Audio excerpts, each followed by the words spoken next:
Our story today is about a serial killer whose history will absolutely shock you. Richard Chase, an American mass murderer, cannibal, and necrophile, can be considered one of the most brutal and terrifying criminals in U.S. history. In January 1978, residents of sunny Sacramento, the capital of California, learned that a serial killer was prowling the suburbs, consuming internal organs and drinking the blood of his victims. Chase's crimes were so monstrous that they could hardly be justified even by the numerous mental disorders he had suffered from since childhood. Richard Trenton Chase was born on May 23, 1950, in Santa Clara, California. His parents were severe alcoholics who showed no interest in the fate of their son or his younger sister. Barely learning to walk, Richard was left to his own devices. During his childhood years, the boy often became a target for bullying by his peers. Many considered him strange, and after a head injury received on a playground, his unusual behavior became even more noticeable. Young Chase liked to inflict injuries on himself, cutting his skin with razors or glass. He enjoyed the sight of blood and the pain from cuts. He also loved causing suffering to others. But being physically weak, Richard couldn't bully other children, so he tortured and killed those who couldn't resist. The boy seemed ready to bring death to everything alive. He set fire to and poured boiling water on anthills, strangled and gutted kittens and puppies, threw stones and firecrackers at the elderly and disabled. In his teenage years, just killing wasn't enough for Chase anymore. He developed a habit of drinking the blood of animals and birds. Richard was often beaten for his inappropriate behavior. Neighbors feared the psychopathic child and demanded that his parents commit him to a psychiatric hospital. But his parents didn't care about their son's problems. Their entire life revolved around finding their next drink. Richard Chase himself became addicted to alcohol at 14, and by 15, he started using drugs. These destructive habits completely destroyed his personality. Chase gained a reputation as the city's most notorious villain. In the neighborhood where the animal abuser lived, there were no stray animals, and pet owners kept their animals under lock and key. At home, Richard's behavior was no better. He stole money and alcohol from his parents, fought with them while drunk, and deliberately masturbated in front of his mother and younger sister. Things got so bad that in a rare moment of clarity, the elder Chases held a family council and finally decided to show their offspring to specialists. At 15, Richard Chase was examined by psychiatrists who gave him a grim diagnosis: paranoid schizophrenia. Additionally, the young man was found to have a whole bouquet of disorders, from pyromania to necrophilia. Doctors also learned that the teenager had a keen interest in serial killers and even admired them. The parents of the young monster were advised to place him in a psychiatric hospital. Perhaps if they had agreed, everything would have been different. But Richard's mother wouldn't hear of hospitalization. She was convinced that doctors would reduce her son to a vegetative state and then kill him. The woman decided to treat her son herself, using folk remedies and church visits. Very soon, the young man's condition deteriorated so severely that relatives were afraid to stay in the same house with him. Richard shaved his head bald, stopped bathing, and constantly carried around knives and razors. To satisfy his passion for killing, the monster bought various small animals from pet stores. He would blend canaries, fish, and hamsters alive in a mixer to drink the resulting slurry. Sometimes Chase would show up at the local hospital and cause a scene. He would throw tantrums at the entrance, demanding the return of kidneys and pulmonary arteries allegedly stolen for rich patients. Some medical staff, unfortunately, gifted him a medical reference book. After studying it, Chase decided he had anemia and could only survive with vitamins and other people's blood. He started eating carrots and tried to inject himself with rabbit blood intravenously. His parents noticed their son's new hobby in time and decided to commit him to a mental institution. Richard was taken to a clinic. There, he was left alone in a room as a bedridden patient. Chase escaped the very next day and returned home to wreak havoc. This time, he was violently detained and locked up in the prison-type Beverly Manor Hospital. This terrible place housed America's most insane villains serving their endless sentences. Chase was furious about how he was treated. He believed he didn't belong among cannibals and child killers. Richard insisted he was perfectly sane and that all his actions were the result of some satanic sorcerer's influence. Meanwhile, the maniac continued to destroy birds and animals he managed to catch with his bare hands during walks. Chase spent several years in the hospital before being released, deemed not dangerous. Today, it's hard to understand the logic of those who made this decision. But the fact remains. In 1976, Richard successfully left the welcoming walls of the mental institution. At home, he was greeted by his aged and somewhat settled parents. Their health left much to be desired. The youngest daughter had gotten married and moved away with her husband, leaving the parents hoping they'd find support in their son. For a couple of weeks, Richard actually behaved somewhat normally.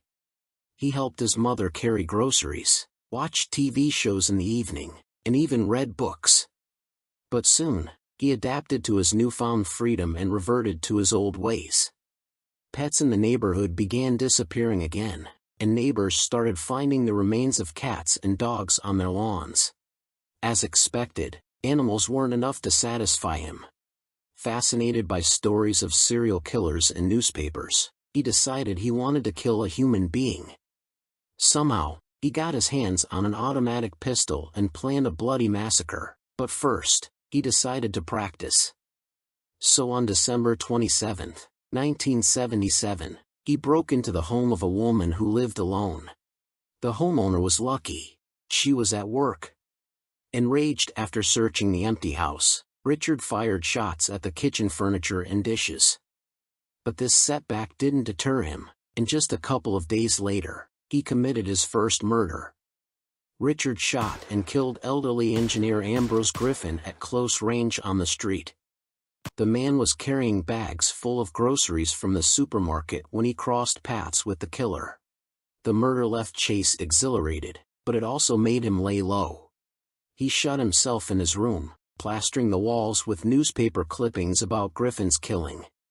His mother chose to ignore the obvious signs, as always, covered for her disturbed son. On January 11, 1978, the fiend went out on another spree. Wearing a mask and brandishing his weapon, he stole cigarettes from a neighbor. A week later, he broke into the home of the Edwards family while they were away. Richard trashed the place, leaving behind a horrific mess, and even defiled the baby's crib before fleeing the scene. The neighbors called the police, and Chase managed to escape. Another family, however, wasn't so lucky. He broke into the home of newlyweds David and Teresa Wallen. The husband was at work, and Chase found 22-year-old, pregnant Teresa at home alone. Sneaking in through the back door, he shot her in the head. Afterward, he spent hours indulging in horrific acts that would make anyone's skin crawl. He raped and dismembered her body, then drained her blood and organs into the bathtub. Then, he climbed in himself, splashing around and rubbing it all over his body. Afterward, he filled Teresa's mouth and eye sockets with dog feces. The maniac then filled a glass with her blood and headed home, sipping the ghastly drink through a straw. But this madness didn't satisfy Chase for long. A couple of weeks later, he felt an overwhelming urge to kill and drink blood again. Armed with a gun, he set out on the hunt once more. Sneaking into a random home, Richard shot, raped, and dismembered Evelyn Miroth, a mother of 3. He shot her son Jason in the chest and then shot a neighbor in the face when they arrived after hearing the commotion. He also murdered Evelyn's 1.5-year-old nephew, David, shooting him in his crib, then crushing the child's skull and eating his brain. In the midst of this bloody frenzy, a friend of the now-deceased Jason entered the house, startling Richard, who fled. He jumped over a green fence, clutching the mutilated body of the infant in his teeth, unwilling to part with it as he hadn't finished with it yet. Chase was known throughout the city, and the girl immediately told the police his name. However, the cops took 5 whole days to finally come to arrest him. During that time, Chase continued to torment the infant's corpse, draining it of blood and mutilating it beyond recognition. Eventually, the police arrived at his home. Chase refused to open the door, so detectives pretended to leave. As he exited his house with a box in hand, they immediately arrested him. Inside the box, they found a blood-stained .22 caliber pistol and pieces of blood-soaked wallpaper. His shoes and jacket were also covered in blood. Chase was taken to the station for questioning while detectives searched his apartment. In the kitchen, they found human remains on plates, in the blender, and in the refrigerator. Blood was everywhere. In one of the containers lay a human brain. After the press published the story of Chase's actions, the killer was nicknamed the Vampire of Sacramento. Many expected he would be declared insane and sent for mandatory treatment. But a surprising turn of events led the court to sentence Richard to death. His trial began on January 2, 1979. By that time, Chase had become very emaciated. Standing nearly 2 meters tall, he weighed less than 50 kilograms. The defense insisted that Richard was mentally ill and could not be fully accountable for his actions. During questioning, Chase claimed that Nazis, who traveled in flying saucers, forced him to commit these murders. He added that agreeing to their demands was the only way he could save his own life.